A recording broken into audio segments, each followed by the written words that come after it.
नमस्कार, मैं हूं सुशील बहुगुणा। उत्तर पूर्वी दिल्ली में बीते सोमवार और मंगलवार हिंसा का जो नंगा नाच हुआ, उसने हमारे कथित सभ्य समाज के ढोंग की कलई खोल दी है।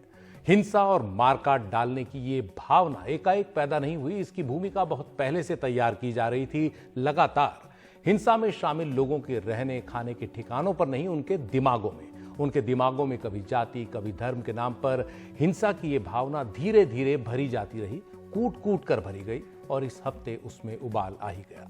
जो हुआ वो आप सब ने देखा। कई जिंदगियां बर्बाद हो गई, कई घर बर्बाद हो गए, गाढ़ी मेहनत कर कमाई गई एक एक पाई बर्बाद हो गई। जिसका भी ये सब गया, उसे अब कौन लौटा सकता है?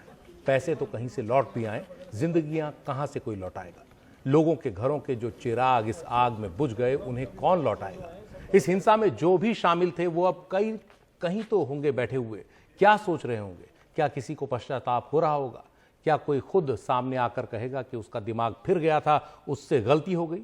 शायद नहीं, क्योंकि इनमें से अब भी कई लोग यही सोच रहे होंगे कि उन्होंने तो पुराना हिसाब किताब चुकता कर दिया है, अपनी अपनी खुन्नस मिटा दी है।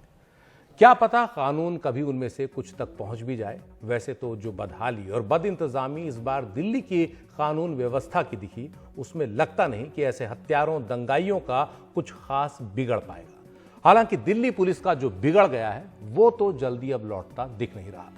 खैर, अब पहले आज की बात करते हैं। उत्तर पूर्वी दिल्ली के हिंसा प्रभावित इलाकों में धारा 144 में सुबह 4 से 10 बजे तक छूट दी गई। शाम 4 बजे से फिर धारा 144 में 4 घंटे की छूट दी गई।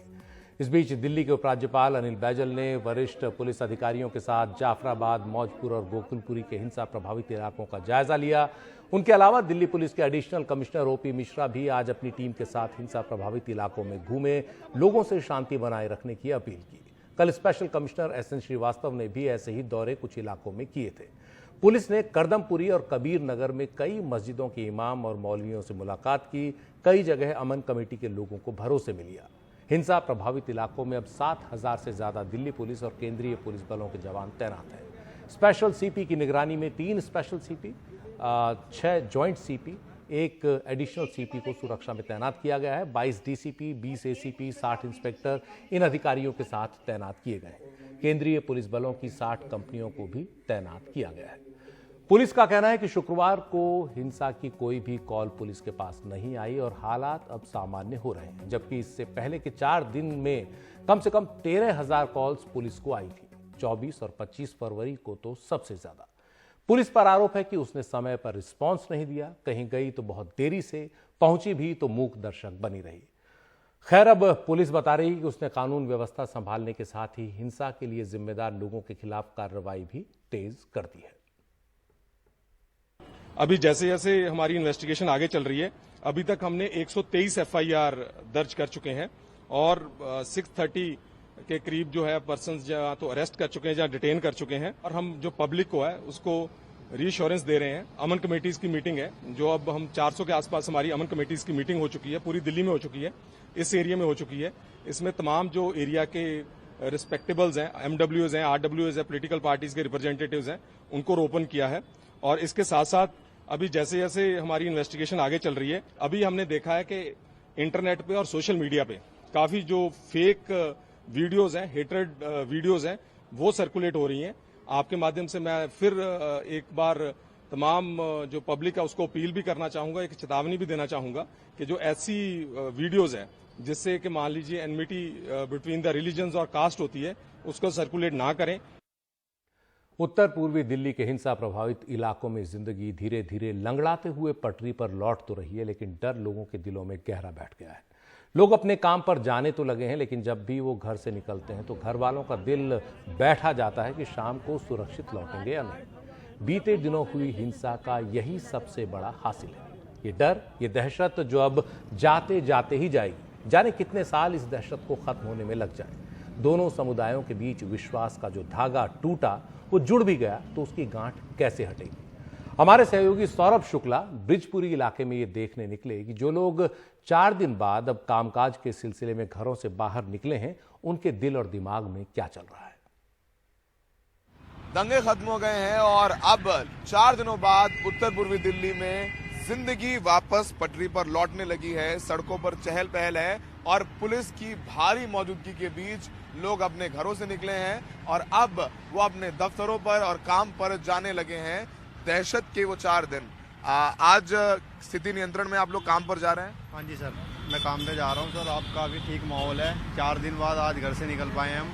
4 दिन बाद घर से निकले हैं? 4 दिन बाद आज हम अपनी ड्यूटी पर जा पा रहे हैं सर। ड्यूटी पर जा पा रहे हैं। आप बताइए, आज काम पर जा रही हैं, कितने दिन जाना है? यहाँ पे मुस्तफाबाद में काम पर जाना है?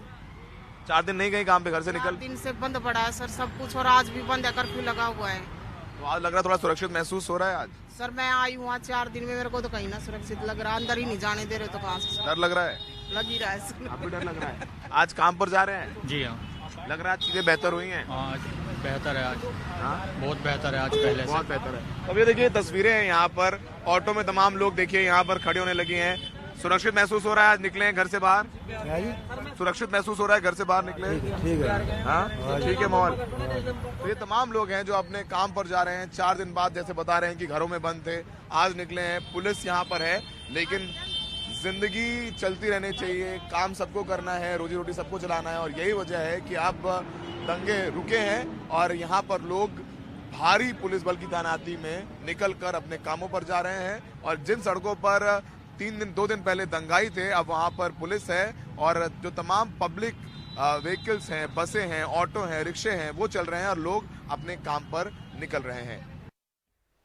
हम चाहते तो यही थे कि उत्तर पूर्वी दिल्ली के जाफराबाद, मौजपुर, शिव विहार, सीलमपुर, बाबरपुर, गोकुलपुरी, चांदबाग, खजूरी खास, करदमपुरी, भजनपुरा, ब्रह्मपुरी जैसे तमाम हिंसाग्रस्त इलाकों से अब आपको पॉजिटिव स्टोरी दिखाएं, क्योंकि आप भी थक गए होंगे इन नेगेटिव खबरों को देखते हुए। लेकिन अब भी इन सभी जगहों पर इतनी नेगेटिविटी और इतनी दहशत भरी हुई है, तो तस्वीर कहां से लेकर आए पॉजिटिव।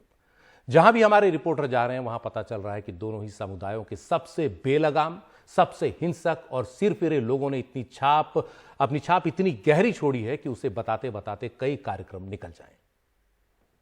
हम इस वक्त करावल नगर चौक पर हैं और ये कुछ गाड़ियों के निशान आपको दिखेंगे, लेकिन भयावह मंजर इसके आगे है, जहां पे मानो सैकड़ों गाड़ियों को आग के हवाले कर दिया गया और ये गाड़ियां अब भी सड़कों पर मौजूद हैं, लेकिन आवाजाही चल रही है जैसे तैसे सड़कों के बीच से और अगल बगल से, जहां से रास्ते मिल रहे हैं। इस तरीके से गाड़ियों को आग के हवाले किया गया है। वो तांडव, वो मंजर का गवाह मैं खुद भी हूँ, क्योंकि उस रात इस रास्ते से गुजरना हुआ था जहाँ पे जगह जगह गाड़ियाँ जली हुई थी। आई कार्ड मांगा जा रहा था, आपकी पहचान बताने को कहा जा रहा था। और इस तरीके से सिर्फ एक ही जगह पे नहीं, फिलहाल हम करावल नगर चौक पर ज़रूर हैं, लेकिन कुछ ऐसा ही मंजर इस तमाम पूरी सड़क पे था।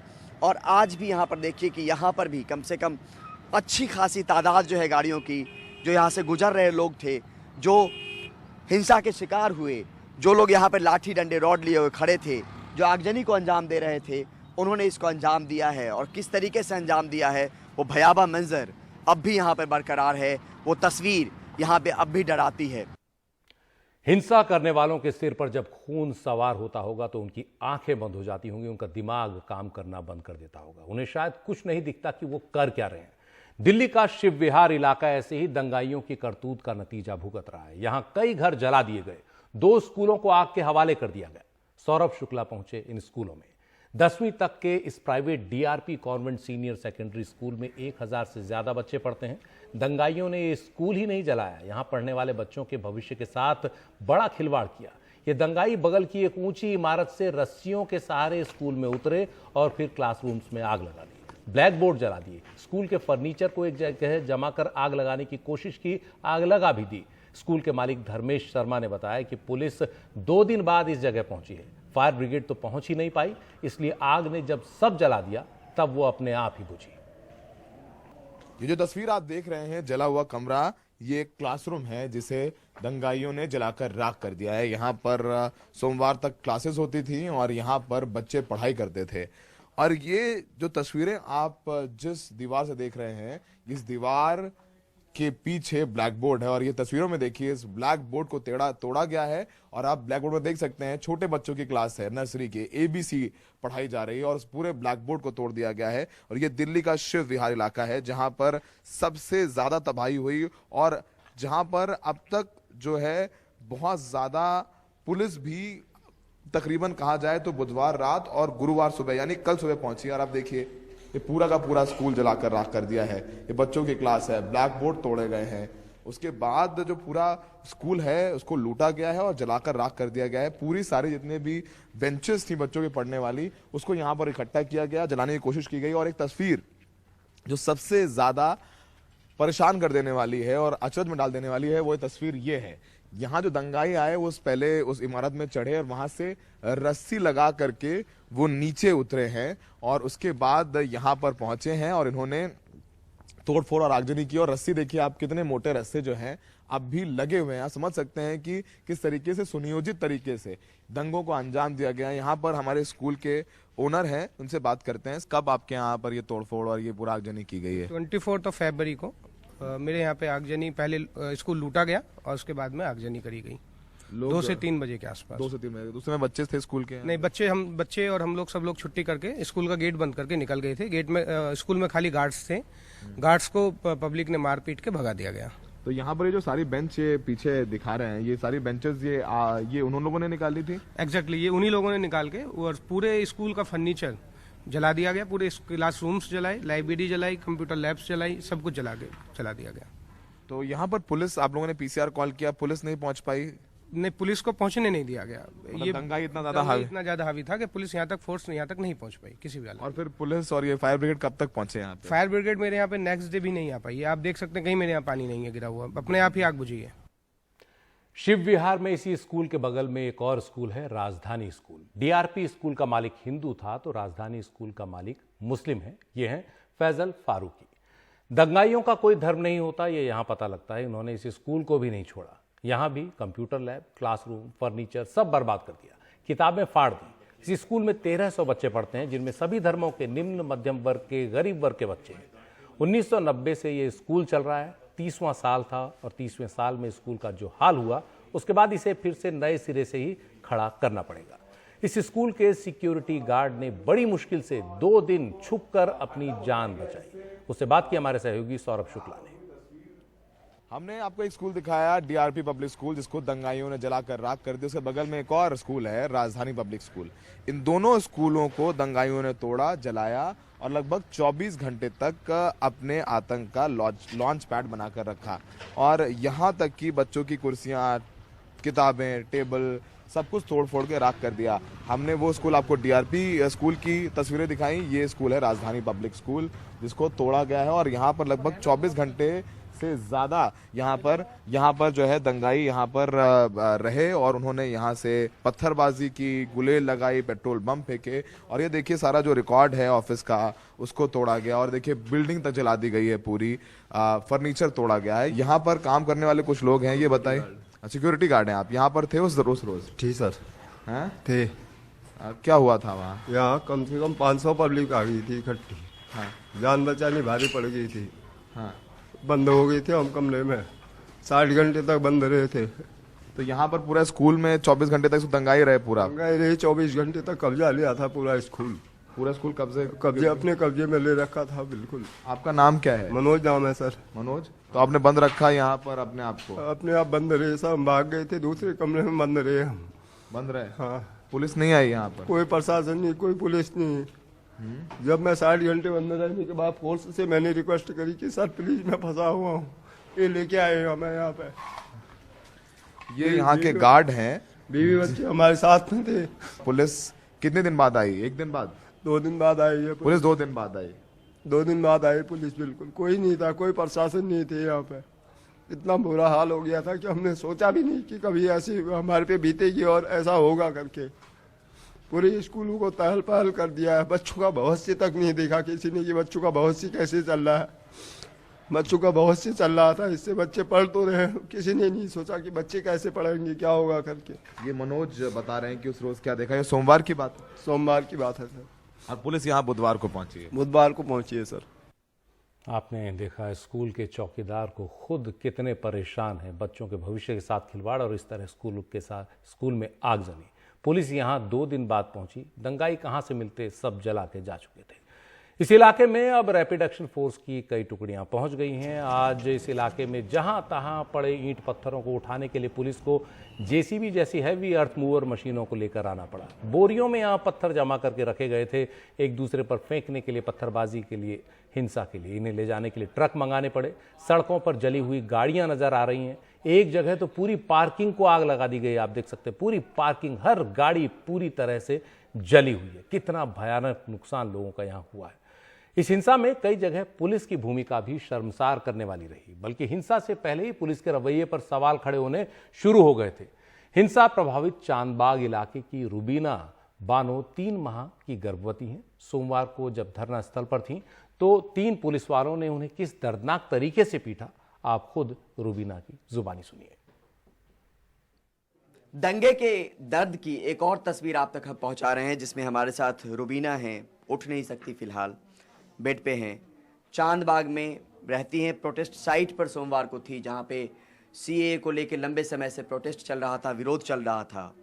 और ये हाल, इनका आरोप है कि पुलिस ने इनका ये हाल किया है, और उनसे समझने की कोशिश करते हैं। रुबीना, ये जो कहाँ पे चोट है और ये चोट कैसे लगी हो, बताइए। सर, मैं प्रोटेक्स के अंदर थी। वहाँ पे दो तीन औरतें प्रोटेक्स में फंसी हुई थी। वो भी बहुत बुढ़िया टाइप में थी, 65-70 साल की बुढ़िया थी, और वो कम्बल में ओढ़ के पड़ी हुई थी। जब लाठी चार्ज हुआ, उल्टियाँ हो रही थी, मैं मुद हो रही थी वहाँ पे। और जब मैंने देखा तो अम्मा लोग भागी, अम्मा लोग वहाँ से भागी, बहुत बिलबिला के रो रही थी। तो उन्हें 2-3 आदमियों ने घेर रखा था। फिर मैंने उनसे छुड़वा करके किसी तरह उसको भगाया। अम्मा लोगों को मैंने निकाल दिया। मेरा पैर मुड़ गया। फिर जब मैं वहाँ से भागी तो पुलिस वाले ने मुझे घेर लिया। पुलिस वाले ने जब मुझे घेरा, मेरे पेट पे डंडा मारना चाहा। अब मैंने कहा, मुझे मारो मत सर आप। तो कहने लगे, अभी मैं तुम्हें पूरी आज़ादी दिलाता हूँ। मैंने कहा, सर मेरी कोई गलती नहीं है, आप मुझे क्यों मार रहे हो। उन्होंने मेरे पैर में पहले डंडा मारा, मैं गिर गई। आपने बताया कि आप प्रेग्नेंट भी हैं। जब मैं गिरी तो मैंने बोला उनसे, भी मेरी 3 मंथ प्रेगनेंसी, आप मुझे मत मारो। तो वो मुझे गाली बकने लगा। फिर मैं जब गाली उसने बकी तो मैंने अपने आप को बचाने की कोशिश करी, तो मैं तिरछी हो गई। जब उस आदमी को फ़र्क नहीं पड़ रहा मैं कैसी हाल में हूँ, कैसे, तो उसने मुझे मेरे पैर मेरा सूजा हुआ है पूरा पैर में, और ऐसे बदन पे पूरे डंडे पूरे बरसात, जिस हिसाब से ये पुलिस वाले ने मारा। कितने पुलिस वाले थे? 3 पुलिस वाले थे। 3 पुलिस वाले थे। 3 पुलिस वाले। 2 खड़े हुए और 1 मार रहा था। एक मार रहा था आपको? 1 मार रहा था। सर पर भी डंडा ही पड़ा है? नहीं, सरकारी ईंट यहाँ पे पड़ी हुई देखिए आप। इससे बड़ी ईंट थी जो उसने मेरे बाकायदा पूरे नजदीक से आकर मुझे मारा। पुलिस ने हिंसा करने वालों के सिर पर किस कदर खून सवार था, इसका एक उदाहरण आईबी के कर्मचारी अंकित शर्मा की हत्या है, जिसके आरोप में आम आदमी पार्टी के पार्षद ताहिर हुसैन के खिलाफ एफआईआर दायर की गई है। अंकित मंगलवार शाम घर से निकला तो लौटा ही नहीं। गुरुवार को उसका शव घर के पास ही जाफराबाद के नाले में मिला। उसके शरीर का कोई हिस्सा ऐसा नहीं था जिस पर चाकू के गहरे निशान न हो। पोस्टमार्टम करने वाले डॉक्टरों ने बताया कि ऐसा उन्होंने कभी नहीं देखा कि 100-200 निशान एक ही शव पर चाकू के घाव उन्हें मिले। मारने वालों के दिमाग में क्या रहा होगा, वो आम लोग नहीं हो सकते। वो पहली बार ऐसी हिंसा पर उतारू नहीं हुए होंगे, उन्हें ऐसी हिंसा की आदत होगी। हमारे सहयोगी मुकेश सिंह सेंगर ने दिल्ली पुलिस के सूत्रों के हवाले से बताया कि इन दंगों में उत्तर पूर्वी दिल्ली के स्थानीय अपराधियों की बड़ी भूमिका रही। ऐसे कई अपराधियों की पहचान भी हुई है और उन्हें गिरफ्तार भी किया गया है। कई की तलाश में छापेमारी चल रही है।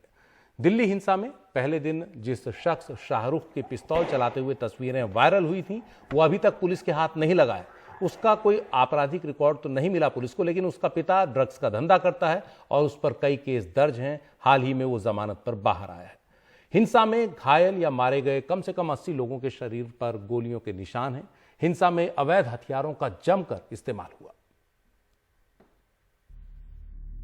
दिल्ली के जाफराबाद में 27 साल के शाहरुख की धरपकड़ के लिए छापे जारी हैं। लेकिन पुलिस के सामने ये सवाल है कि जिस शख्स का पहले कोई आपराधिक रिकॉर्ड नहीं था, उसके पास ऐसी फायरिंग के लिए हथियार कहां से आया। इसी तरह भजनपुरा, शिव विहार और चांदबाग जैसे इलाकों में जबरदस्त फायरिंग हुई। जांच में पता चला है कि इस फायरिंग के पीछे बड़े पैमाने पर स्थानीय अपराधियों का हाथ है। इन लोगों ने खुद भी फायरिंग की और फायरिंग के लिए युवाओं को हथियार भी मुहैया कराए। That whatever I say should be backed with evidence, and the investigations are on. Once we are able to achieve sufficient progress in the investigation, I'll be able to talk to you on this. उत्तरी पूर्वी दिल्ली में हिंसा के दौरान दंगाइयों ने इतनी firing की कि 13 से ज्यादा लोगों की मौत गोली लगने से हुई है। 80 से ज्यादा लोगों को गोली लगी है।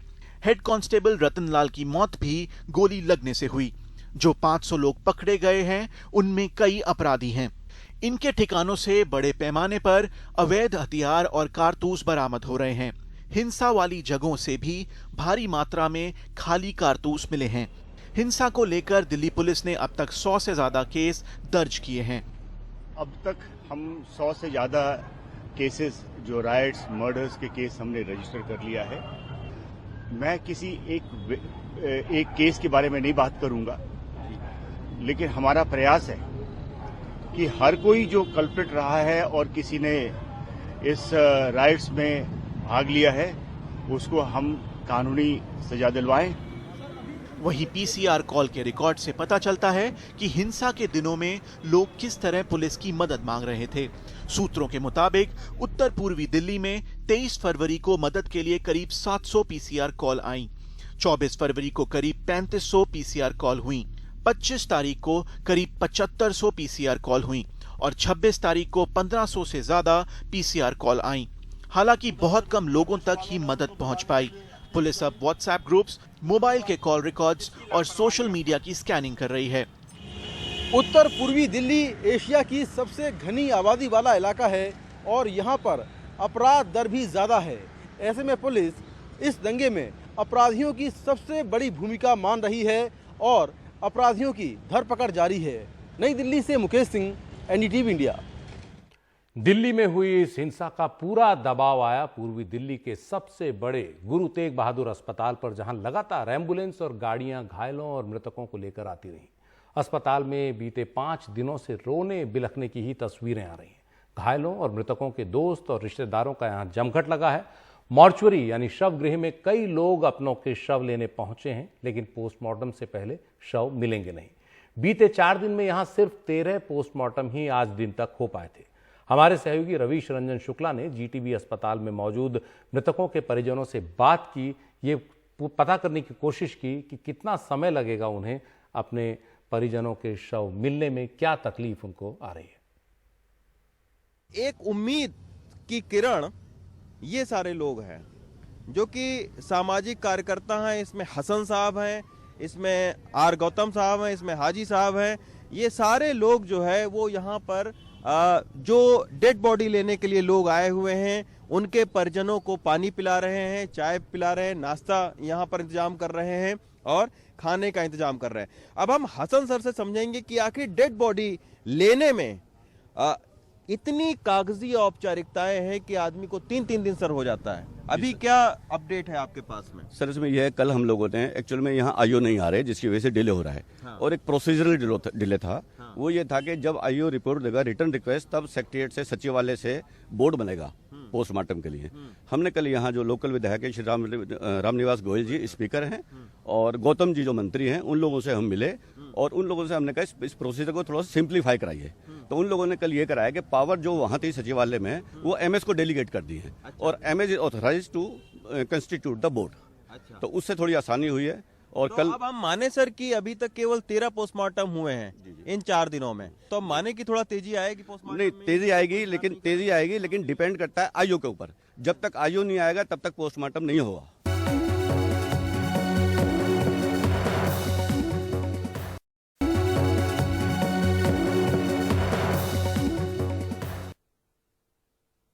बीते 4-5 दिनों में दिल्ली में हुई हिंसा की कई कहानियों ने इस शहर के लोगों का दिल तोड़ दिया, मगर फिर भी कई इस तरह की कहानियां आई जो दिल जोड़ती दिख रही हैं। आम आदमी कई बार हीरो बनकर उभरा है।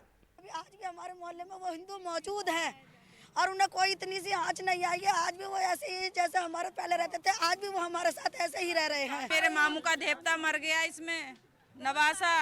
किसी मस्जिद में मारा है नमाज पढ़ते में। हमारी गली में 2 हिंदुओं के घर हैं और हमने उन्हें कोई नुकसान नहीं पहुंचाया। हमारे सामने डॉक्टर रिजवान है, उन्होंने हिंदू के भाई को बचाया। इन सभी को ये दर्द दिल्ली की ताजा हिंसा ने दिए हैं। जख्म बहुत गहरे हैं, भरने में समय लगेगा। इस बीच ऐसे भी हैं जो मुसीबत के इन मारों की सहायता के लिए आगे आए हैं। ऐसे लोगों के लिए इंदिरा विहार के नफीस और उनके बेटे ने अपने घर के दरवाजे खोल दिए हैं। घर बड़ा है, लेकिन फिर भी यहाँ पहुंची करीब 400 महिलाओं और बच्चों के लिए अब कम पड़ रहा है। लेकिन घर से बड़ा मेजबान का दिल है कि दिल्ली में 4 दिन 5 दिन आप किसी के यहाँ रुक जाएं तो मेहमान मेजबान दोनों को परेशानी होने लगती है। एक्चुअली सर, जिसके घर उजड़ जाते हैं उस पर क्या बीतती है ये सिर्फ हम ही लोग समझ सकते हैं। और हमने इनको इतनी बुरी हालत में देखा है कि हमारा दिल अंदर से सहर जाता है। ये कितने दिन का बच्चा है? 6 महीना का। 6 महीने का बच्चा है। क्या नाम है आपका? तरन्नुम। हाँ, तरन्नुम। तो यहाँ दूध का कैसे इंतजाम होता है इसका? दूध तो बहुत मुसीबत में मिल रहा है, देते हैं फिर जैसे होता है उनके वैसे दे रहे हैं। कोई नहीं मदद कर, इस लोग ने मदद किया है। कहीं हम लोग तो घर से भाग भाग के आए हैं। शिव विहार से सटे इंदिरा विहार में हजारों मुसलमानों के बीच हिंदुओं के सिर्फ 5-7 घर हैं। वो बिना डरे यहाँ रह सके, इसके लिए मुसलमानों ने अपने हिंदू पड़ोसियों की सुरक्षा की जिम्मेदारी ले ली है। नहीं, यहाँ पे सेफ हम लोग, यहाँ पे हमारा एरिया ठीक है। हम किसी प्रकार से अनसेफ नहीं है, सेफ है, यहाँ पे कोई दिक्कत नहीं है क्योंकि हमारे भाई सब हमारे साथ है ना, तो हमें कोई दिक्कत नहीं है। कॉलोनी मेरे साथ है सारी, मुस्लिम भाई सारा मेरे साथ दे रहे हैं। आपको डर नहीं है? जो खबरें जो आती हैं उन सब से डर नहीं? हाँ नहीं, हमें डर नहीं लगा जी, हमारे भाई संभाल रहे हैं तो हमें किस बात का डर है। और यहाँ पे मंदिर भी आपका एक छोटा सा दिख रहा था, उसको भी इन्होंने संभाल रखा है, सेफ है हमारा मंदिर भी। नहीं है मंदिर पे भी। दिल्ली के भजनपुरा, ब्रिज विहार या शिव विहार जैसे इलाकों को दंगाइयों की हैवानियत का शिकार होना पड़ा है। लेकिन ब्रिज विहार में एक इलाका ऐसा भी दिखा जहां बाहर से आए दंगाइयों ने घर और दुकान का तो नुकसान किया, लेकिन यहां रह रहे लोगों के रिश्तों के धागे नहीं तोड़ पाए।